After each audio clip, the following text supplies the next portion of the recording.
Today is the day here at Freeman's Garage that we are going to finally test ride the one owner 1985 Harley Davidson Sportster Ironhead 1000cc motorcycle that we bought from an estate and got it running for the first time in years. A challenge that we might face taking this classic Harley Davidson out for its first ride out on the road in years is that the skies are not the clearest right now and the heavens might open up on us. Hopefully things clear.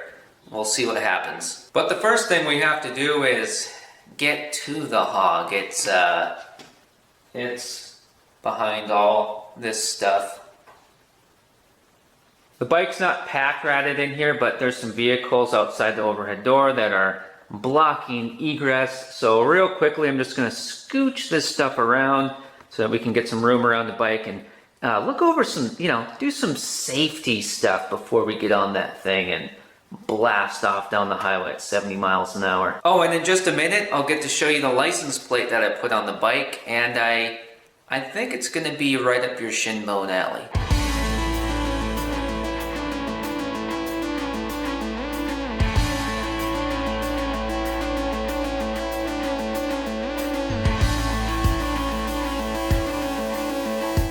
Alright, let's check a few things like tire pressure, oil, etc. And then before we hit the road, I'll show you that license plate. And oh yeah, we're gonna see if it will even start and how it runs. We might have to adjust the carburini a little bit here because remember, it didn't run for years. We don't know how many, but we got it started for the first time and however long that was.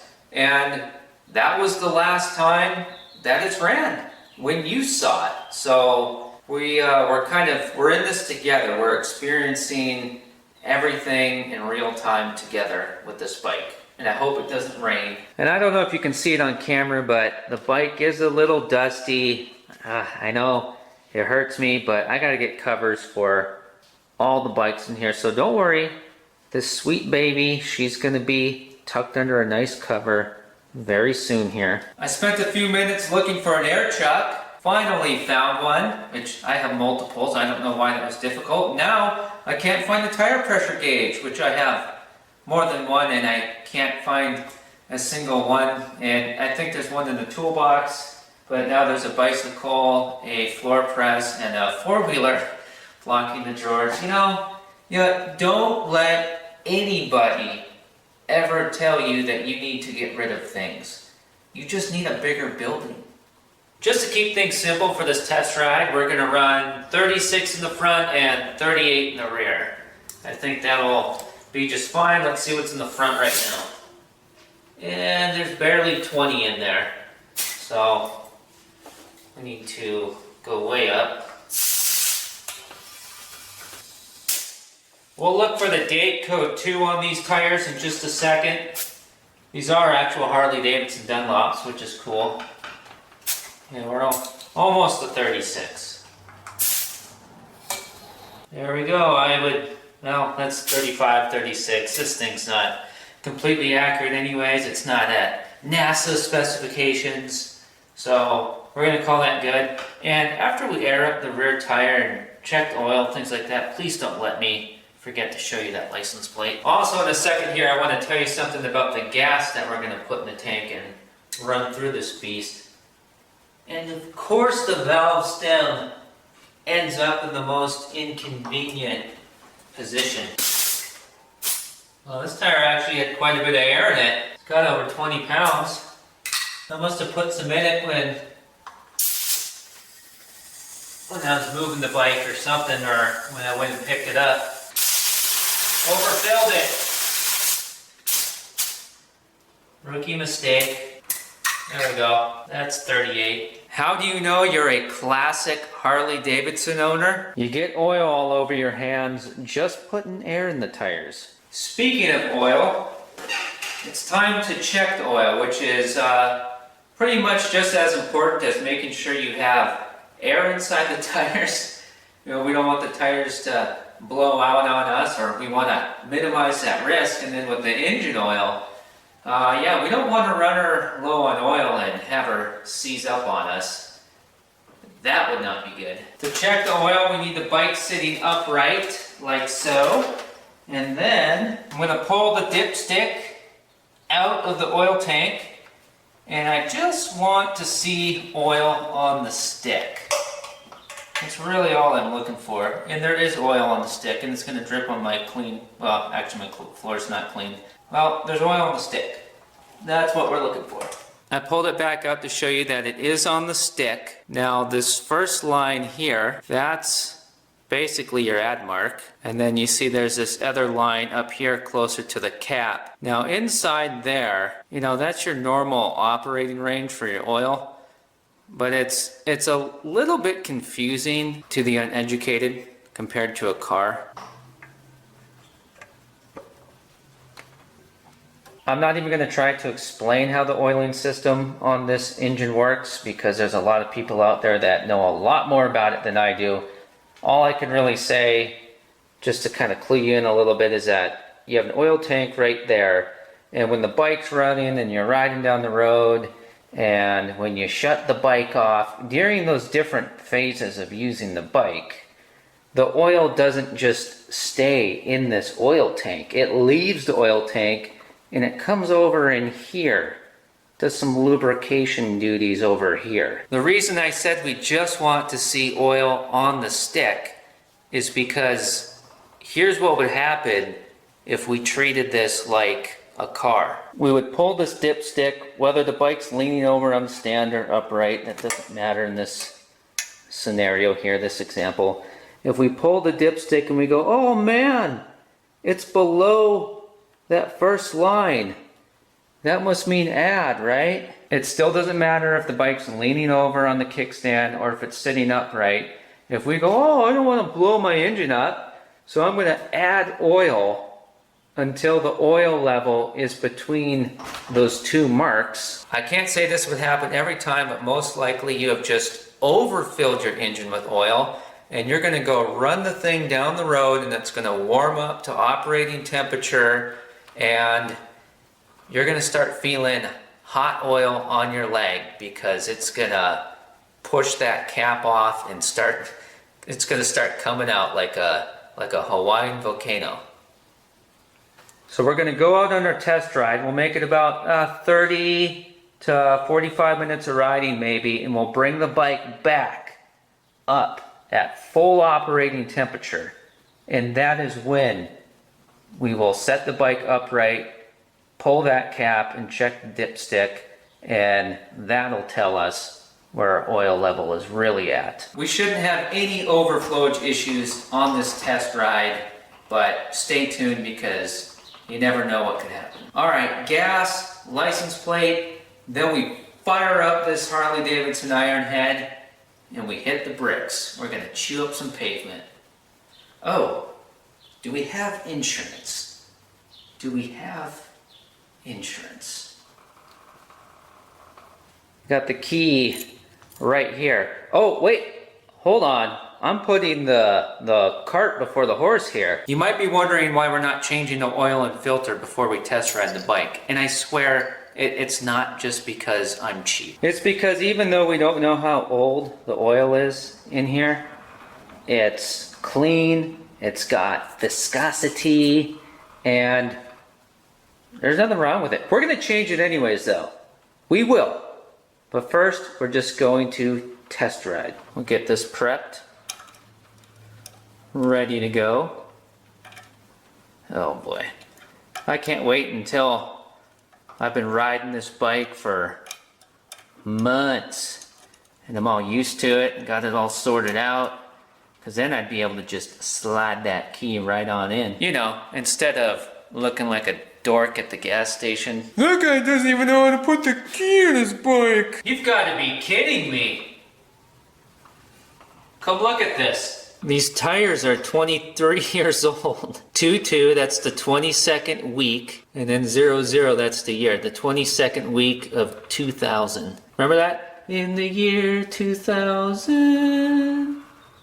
Oh, I must have been living with cable at that time. This is the front tire. Yep, we got some Y2K tires on our hands. We should maybe keep her under a safe speed, you know, maybe run her at the old double nickel, but there's no speed limit where we're going. Whatever the speedometer says, we're pegging it. Calm down, I'm just kidding. We're not gonna do a $120. We're about to fire her up in a second, but the thing about the gas is that, I don't know what it is. I'm not a native Texan, but it seems like Texas and Oklahoma, I just can't find the gas that I would prefer. I want to run 97 premium, no ethanol this thing, right? Any old school Harley guys watching this right now, would you agree? But I can't find that. I can't find it anywhere around here. It's got to be hidden somewhere, but I just cannot find a station that sells anything good. That's good gas in there from the video when we were getting this thing running for the first time in years, but we will go top it off the station with the best we can get. So real quick, the deal with the license plate is that right there is your standard issue Texas motorcycle license plate. Now this license plate right here is a bit special. If it was 1985 and you got a motorcycle license plate, this is what the state of Texas would have given you. All right, let's fire it up. But I gotta get this bike out of here so that we can turn the Sportster around, because there's so many cars out here. I don't want to try to roll backwards and weave between everything. Not a good idea.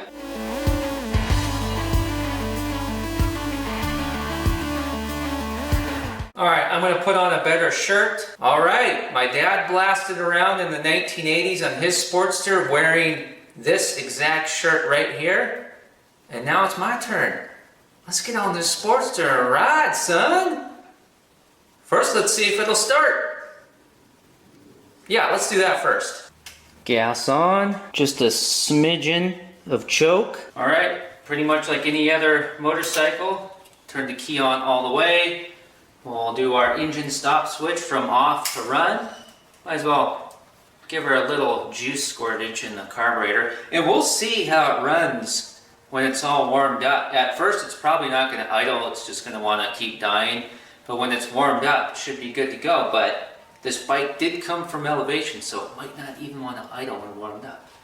We'll find out. We might need to do a little screwdriver adjustment. Clutch in, even though I know we're in neutral, just to be safe, you never know. And let's crank this puppy over. Woo! Oh, I felt the tingle up my spine. Oh man, I think we'll go choke off already. Maybe a little bit of gas. The adrenaline rush has already started.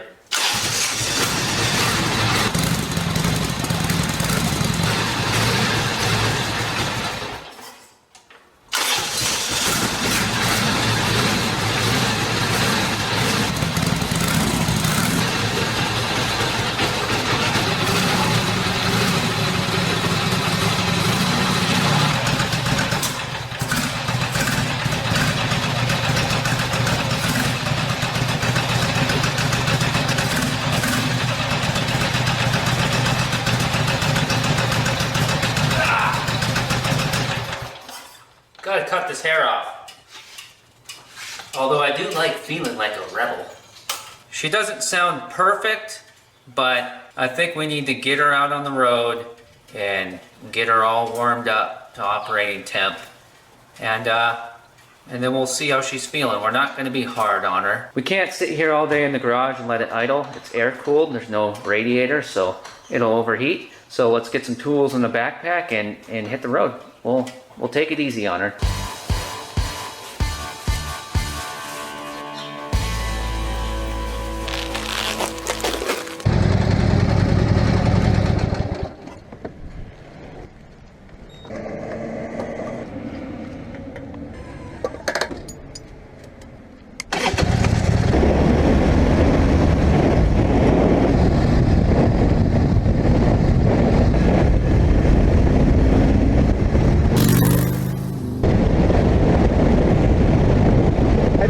Well, you can hear me, but the bike is running good. Things are warming up. I see the tack just bouncing around. We can probably fix that. But yeah, it's feeling good, man. I've already found that adjusting this mirror is pointless.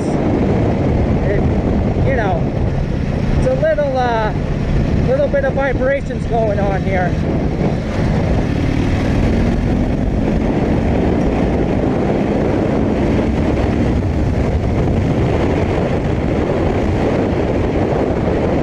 The tires feel good.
turn signals.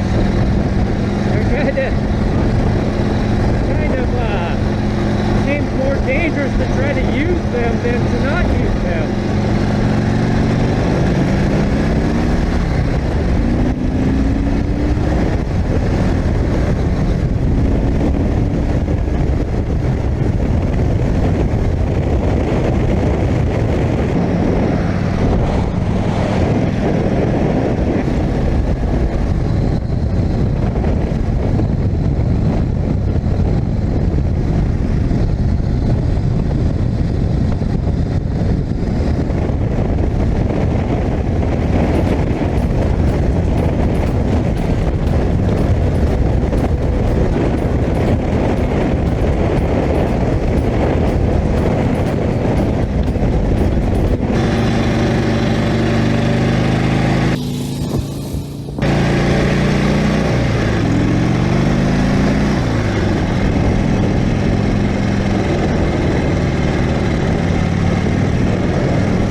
So far, I can say that this 1985 Harley Davidson Ironhead Sportster was a great investment. Man, am I glad I took the liner out of this jacket before heading out. And also, I love where I'm from. Born in Colorado, grew up in North Dakota. I would love to be living in North Dakota. You saw a Frozen video or two in the snow so far, and you know, I can handle that with the right, you know, equipment, but man, at the same time, I do not mind being able to do this, ride a motorcycle every single day of the year and pull engines out of cars in above freezing temperatures. The bike's running pretty darn good, but even warmed up, there's a little bit of a hiccup. Oh, look at that. But other than that, this bike is, man, it's a lot of fun.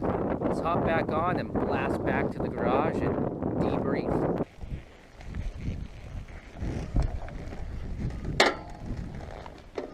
Whoops. There you go. Oh, I already feel at home on this girl. Woo! Yeah!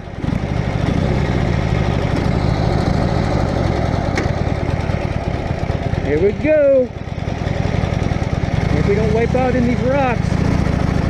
Oh, we made it. A little squirrely.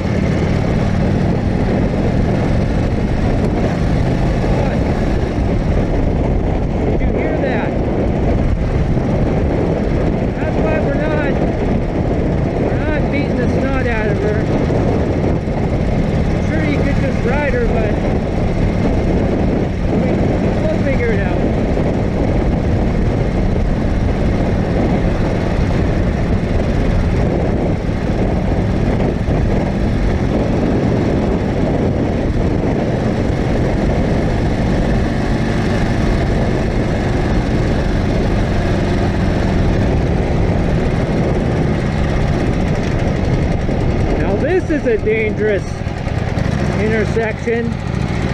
Jeez Louise, and lots of loose gravel. Man! You could definitely become if I could say it, a statistic at that corner.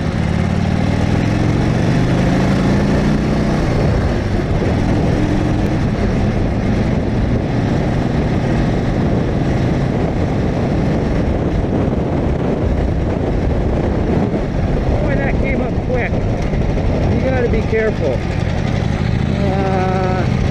Kind of don't want to go back the way that we came. Well, that'd be the quickest. But we wouldn't see anything new. Let's go this way. It's going to take a little bit longer, but we can see something new.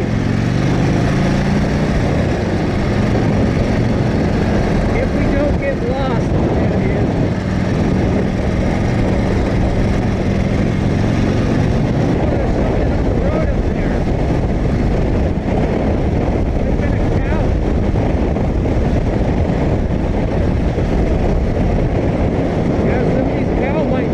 If it is, we can figure out where it got out, where it got to the fence, we can get it back in. Oh, that's just a dog. He's fine. He would just chase us anyways.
Hello, horses. I'm lost. I think we're gonna go that way. Got a feeling about it. And yeah, so we'll go south and then we'll, yeah, I don't know. I'm not too concerned. We're good.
Checking in with you.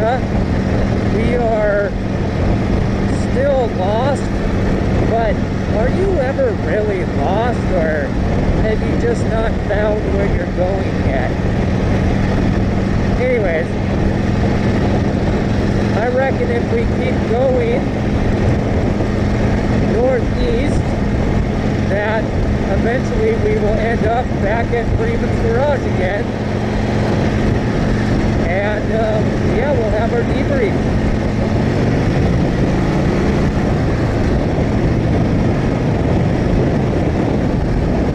Remember, we don't have a fuel gauge, but I think the odds of us not getting back before running out of fuel are pretty slim.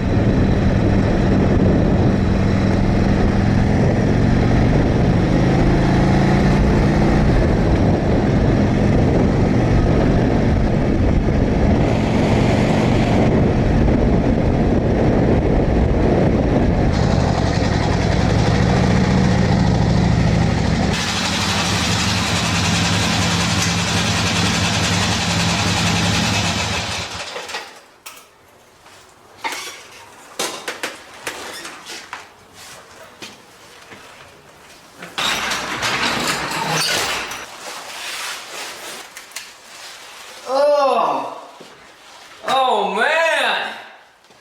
Woo! Holy cow, that was awesome. Oh, I'm so glad I took the liner out of this jacket. Oh.